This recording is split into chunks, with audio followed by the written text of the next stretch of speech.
Ce matin, on est avec Raphaël Génin, analyste financier chez Euroland, et puis Mathieu Serron, trader et fondateur de Galileo Trading.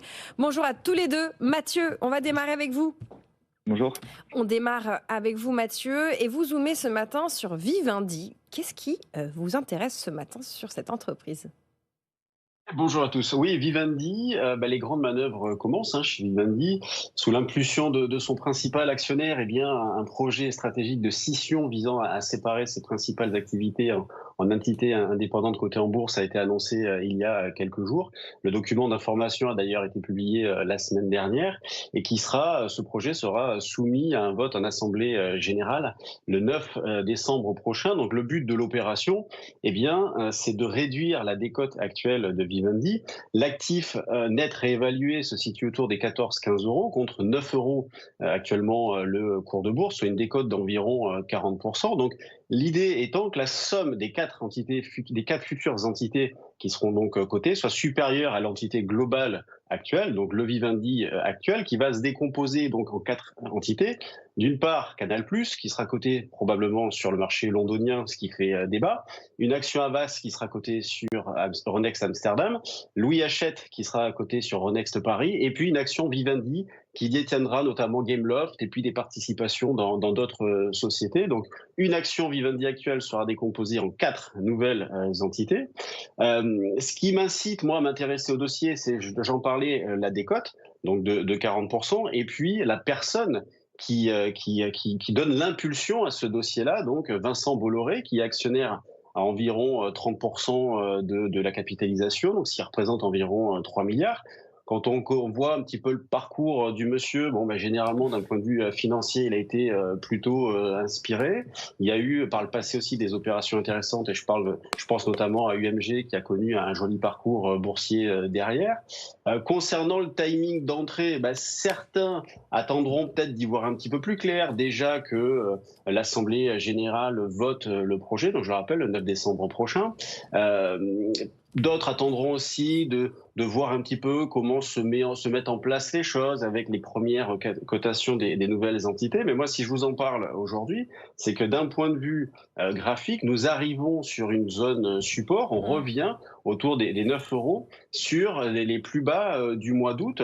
Donc pour ceux qui ne voudraient pas attendre, qui chercheraient, vous voyez, dans le contexte actuel où parfois on a du mal à trouver des idées sur des valeurs avec du potentiel, parce qu'on a des divergences qui sont très fortes. Certaines sont au plus haut et retracent très peu, d'autres sont vraiment à la casse et pour des raisons que l'on connaît. Là, je me dis que tiens, Vivendi a tendance à sous-performer actuellement, mais peut-être que on voit le bout du tunnel avec une zone d'achat possible sur les 9 euros, et puis ensuite qui seront donc divisés entre les différentes entités dont je parlais tout à l'heure, avec un potentiel qui me semble intéressant.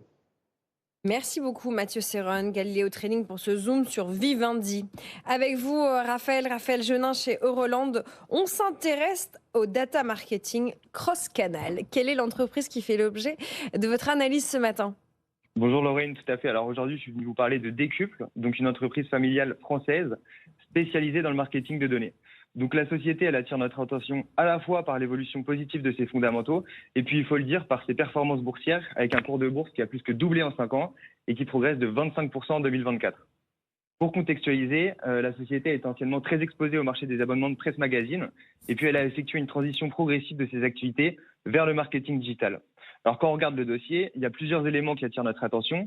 Dans un premier temps, Décuple a lancé en 2020 un plan stratégique avec pour objectif de devenir un leader européen du marketing de données et de doubler ses revenus d'ici 2025. Pour y parvenir, la société a notamment accentué son virage vers le marketing digital en misant sur un mélange équilibré entre croissance organique et M&A. Alors, résultat des courses, la part du marketing digital atteint 63% du mix au S1 2024 contre 30% en 2019, et la croissance du groupe a été totalement redynamisée. Alors, le taux de croissance annuel moyen entre 2020 et 2023, il est proche de 13%, alors qu'auparavant, si on prend la période 2017-2020, on avait un taux de croissance annuel moyen beaucoup plus modeste, entre guillemets, qui était de 4%. Alors, le plan, il prévoit également une expansion géographique. Converteo, qui est une filiale incontournable du groupe dans le conseil technologique, a notamment ouvert cette année des bureaux en Amérique du Nord, donc précisément aux États-Unis et au Canada.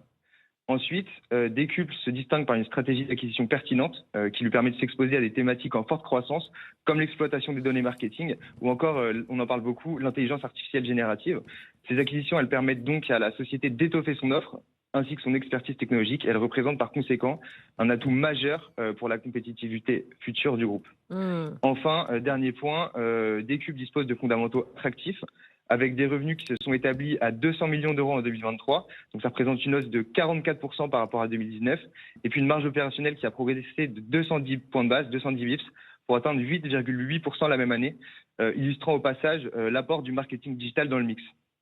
Pour les free cash flow, ils ont aussi fortement augmenté. On est passé de 3 millions d'euros de free cash flow en 2019 à 21 millions d'euros en 2023. Et puis, on a une position de trésorerie nette qui est solide et proche de 15 millions d'euros. Donc, Décuple dispose avec ça d'une puissance de feu suffisante pour envisager de nouvelles acquisitions stratégiques dans le futur et ainsi poursuivre son développement. Donc, en résumé, Décuple, c'est une entreprise bien positionnée pour l'avenir. Elle a un plan clair, des leviers de croissance variés et des fondamentaux financiers déjà robustes. Donc, tout cela en fait une opportunité d'investissement intéressante à peu près 11 fois le PER 2023. Voilà, société familiale, vous l'avez rappelé. D'ailleurs, pour les investisseurs historiques, Décuple, avant, c'était ADL Performance. Voilà les évolutions de titrail, si je puis dire. Merci beaucoup, Raphaël Génin, pour ce décryptage. Analyse financière chez Euroland, à retrouver en podcast et en replay sur notre site et notre application au programme du jour Vivendi et Décuple.